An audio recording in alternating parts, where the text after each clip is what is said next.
What's up? Thanks for bearing with me. I am Herb Howard. The first place Chicago Bears are 3-1 as they head into their bye week after dominating the Tampa Bay Buccaneers on Sunday at Soldier Field. It was a complete team victory as all three phases played well. Offense, defense, special teams. Kicker Cody Parkey hit a 50-yard field goal. He's now 9 of 10 on the season. Second-year quarterback Mitch Trubisky threw for 6 touchdown passes as he finally flashed the potential of having a really high ceiling, which is exactly what general manager Ryan Pace expected when he traded up to draft Trubisky number 2 overall in last year's draft. But as always, for me, if you're talking about the 2018 Chicago Bears, you had better start with the defense. This game was no different. The defense dominated from start to finish. They had 3 more turnovers, all interceptions, 1 each by Eddie Jackson, Danny Trevathan, and Aaron Lynch, who is quietly having a really good season. After not seeing Aaron Lynch the entire preseason, there was some question as to whether or not he would even make the roster, but the Bears obviously made the right decision in keeping Lynch around.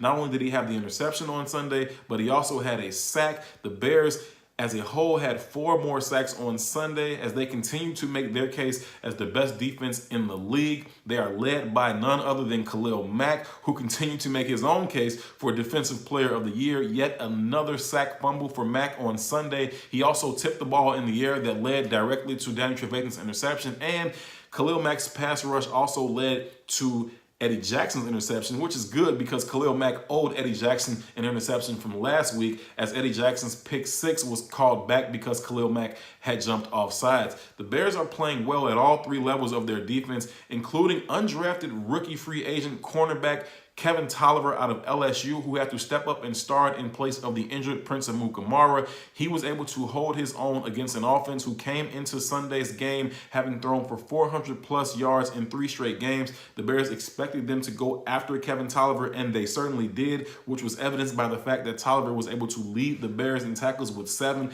Every time a receiver caught the ball in his area, he was able to make the tackle right away. He did not give up any big plays. He was not out of position, and he did not look out of place on the field in general, which bodes well not only for him going forward, but also for the defense as a whole because of the depth that they have on this defense. It also says something good about Ryan Pace and the entire scouting department that they were able to go out and find an undrafted free agent who would be able to step in and play well for them in a spot start like Kevin Tolliver did on Sunday. But when you're talking about this defense, as well as the back end is playing, it all starts with the front 7. And we know who the linebackers are. Khalil Mack, Leonard Floyd, Roquan Smith, Danny Trevathan, all of those guys playing at a really high level. But I want to talk about the defensive linemen. They're led by Akeem Hicks, who had another sack on Sunday, and Eddie Goldman. But the 2 guys I really want to focus on is 5th-round pick rookie Bilal Nichols out of Delaware and Roy Robertson Harris, who is a 3-year veteran. Bilal Nichols continues to make plays every single time he's given an opportunity.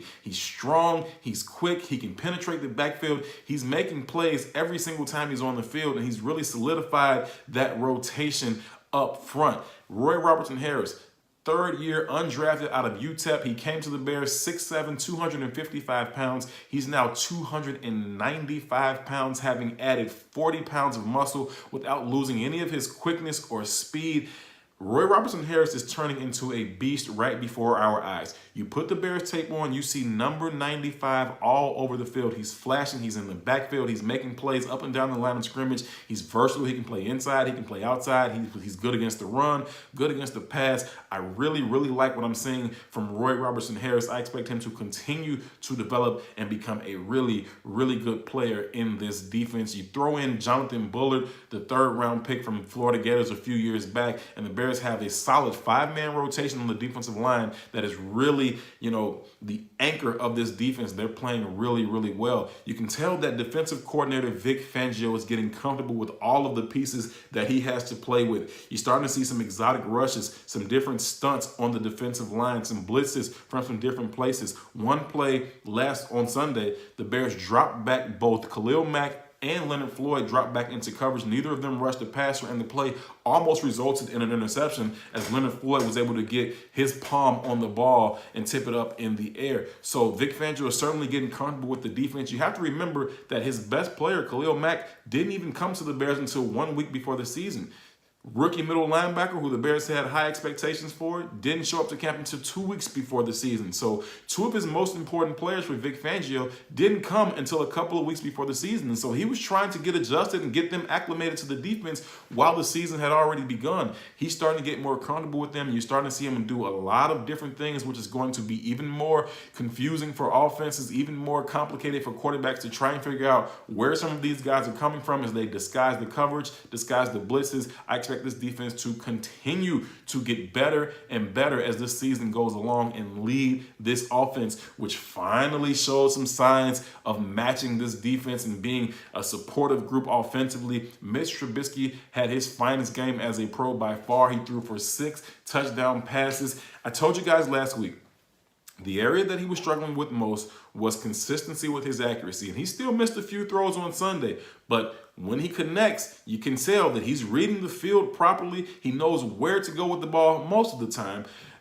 It was just an issue of not being accurate. Well, on Sunday, he was accurate. Down the field, he was accurate. Intermediate throws, he was accurate. Short throws, he was accurate. He's up around 70% passing on the season, so we know he can make the throws. It's just that he was missing those big throws. On Sunday, he hit the big throws, and they led to touchdown passes. Tariq Cohen, the versatile running back, was all over the field. I don't even know if I should call him just a running back. He's a running back, he's a receiver, he's a kick returner. Tariq Cohen can do it all, and he was featured heavily on offense this past Sunday. It seems like every week there's a new person that seems to be the focal point of the offense. On Sunday, it was Tariq Cohen and Taylor Gabriel. Taylor Gabriel had a big game as well. Last week, it seemed to be Anthony Miller, who seemed to be the featured weapon for the offense last week before he went out with his injury. The week before that, it was Allen Robinson. So every week, it seems to be somebody different. The Bears have so many weapons. Matt Nagy has so many options to choose from, and he continues to put together solid game plans. For the third time in 4 weeks, the Bears opened the game with a touchdown on their opening drive.